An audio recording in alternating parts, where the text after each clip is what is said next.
The day began in stillness, not the heavy stillness of Good Friday, not the strained silence of grief, but something quieter, deeper. It felt like the world was holding its breath. Jerusalem moved, of course. It always does. Footsteps on stone, doors opening, voices in the distance, the faint clatter of dishes, the low hum of life continuing, but beneath it, a waiting. We did not gather first thing. There was no formal start, no instruction.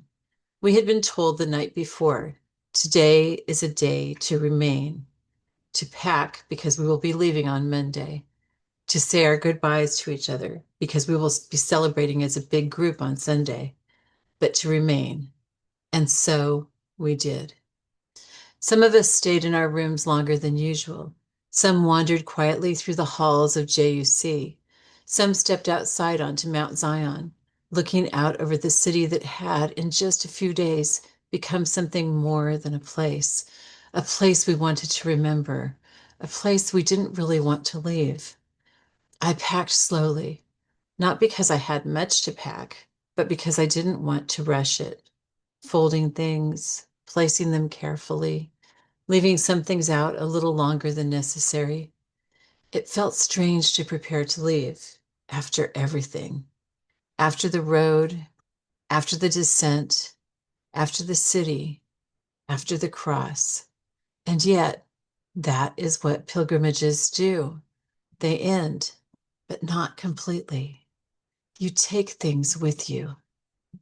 There were quiet conversations throughout the morning, not planned, not structured, just happening.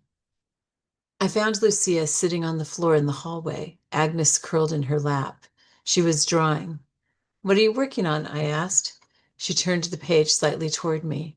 It was the candle from Tenebrae, but not as it had been, as it returned, the single flame, small but steady.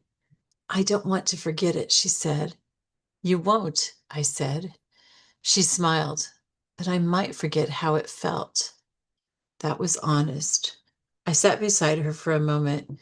"You can come back to it," I said. She nodded. "I think that's what all of this is," she said. "Not holding on to it perfectly, but knowing where to return." I looked at her. "Yes," I said. That was exactly it. Further down the hall, Liam and Sean sat on opposite sides of a small table, not speaking, but not avoiding each other. After a while, Sean spoke. "You think this sticks?" he asked.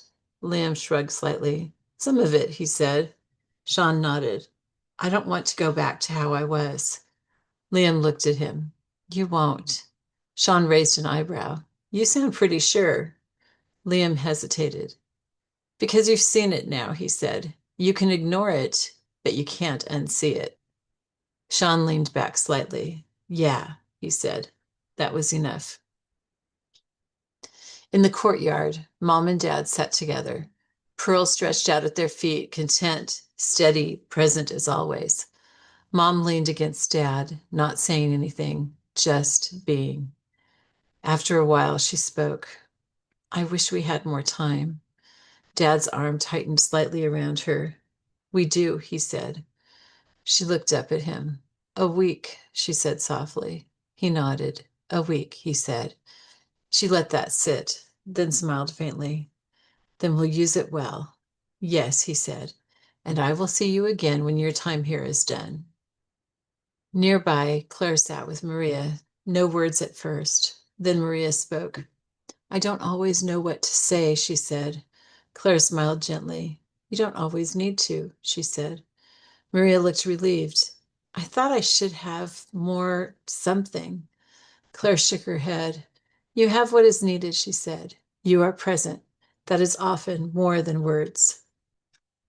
Maria nodded. Across the courtyard, Elizabeth stood looking out over the city. Francis joined her. "Does it feel finished?" he asked. She shook her head. "No," she said. He waited. "It feels planted." Francis smiled. "Yes," he said. That was the word.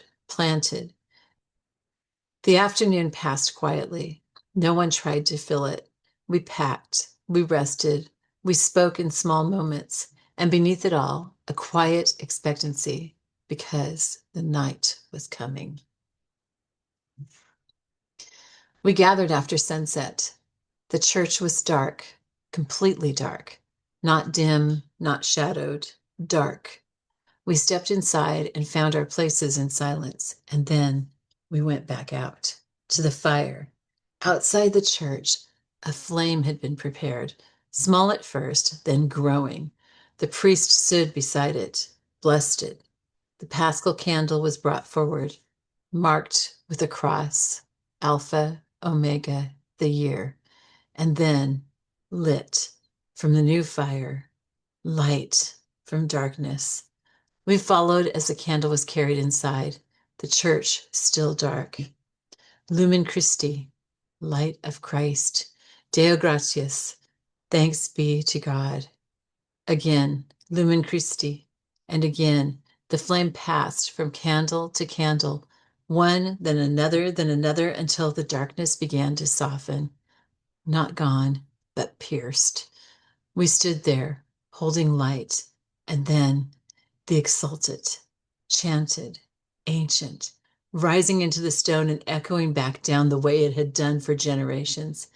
This is the night of which it is written, the night shall be as bright as day. Dazzling is the night for me, and full of gladness. The sanctifying power of this night dispels wickedness, washes faults away, restores innocence to the falling, and joy to the mourners, drives out hatred, fosters concord, and brings down the mighty. On this your night of grace, O Holy Father, accept this candle, a solemn offering, the work of bees and of your servants' hands, an evening sacrifice of praise, this gift from your most holy church. I felt it, not just heard it, felt it. This is the night. The words were not describing something distant. They were naming what was happening now. The readings began. Creation, Abraham, Moses, the long story, our story, told slowly, praises in between. And then the Gloria, it burst, bells, light, music. After days of restraint, it broke open. Joy, real joy, not forced, not exaggerated, earned. And then, Alleluia. Hallelujah, hallelujah, hallelujah. The first Alleluia since Lent began, and it felt like breathing again. The gospel, the empty tomb, the announcement, he is not here, he is risen, and something in me rose with it. The baptismal liturgy followed, water blessed, promises renewed. We held our candles again and spoke. Do you reject Satan?